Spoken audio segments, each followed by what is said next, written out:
پیغمبر علیه الصلاة والسلام د دې امت لپاره ډېرې زیاتې دعاګانې کړي دي. د دې امت لپاره ډېر زیاتې لویې سختې تېرې کړي دي.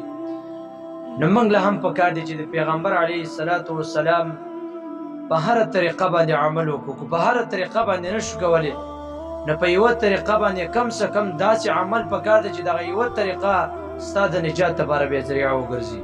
پیغمبر علیه الصلاة والسلام چې کله د دنیا نه پرده کوله، نو په دغه وخت کې الله ته سوال کوي، یا الله امتي مې وبخي، یا الله امتي د مې ګناهونه معاف کړي. دومره سختې تېرې کړې دي. حضرت علي رضی الله تعالی عنه فرمایي، دا علي رضی الله تعالی عنه بیبي و حضرت فاطمه رضی الله عنها، د دې دوه بچي وو، یو حسن و یو حسین رضی الله عنهما. د روژه و دې ټول روژه نیولې وه. حضرت علي رضی الله تعالی عنه کور په یو ګوټ کې ناست، فاطمه رضی الله عنها بیا پسې حسن او حسین ناست.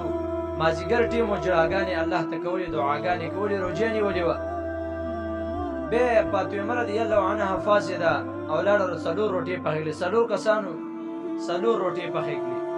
چې کله څلور روټۍ پخې کړې او د ماښام اذان یې وکړ، نو یوه روټۍ د خاوند مخې ته کېغوسته، یوه روټۍ د خپل زوی مشر زوی مخې ته کېغوسته، یوې د کشر زوی یوې خپل مخې ته کېغوسته.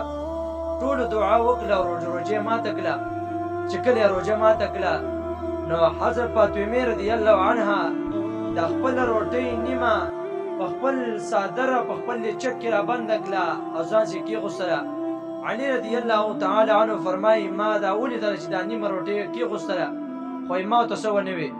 چې کله ټوله روټۍ وخوړه، څوک منځونو ته پاڅېده، ما دې تپوس وکړه چې ای فاطمې، دا روټۍ دې نیمه ولې کېغوسته؟ وایي راته وفرمایل چې اباجان حضرت محمد رسول الله صلی الله علیه وسلم دا به روژه ماته کړې او که نه دا نیمه روټۍ هغه له وړله. وایي ما وایي چې ټیک ده. دا نیمه روټۍ راواخېسته او راله په مسجد نبوي کې پیغمبر علیه الصلاة والسلام په مسله باندې ناست و.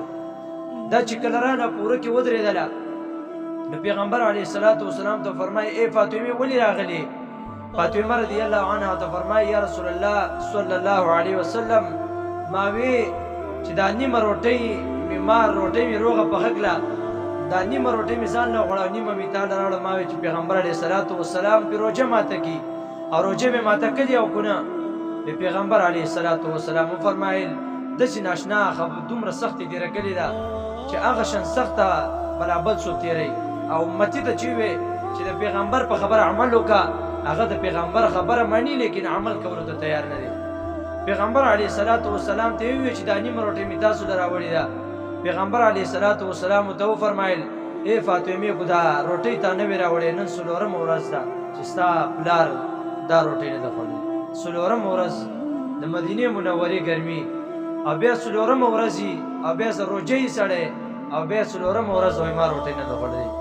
پیغمبر علیه الصلاة والسلام او حضرت فاطمه رضی الله عنها یو بل ته وکتل، دواړه په ژړا شو.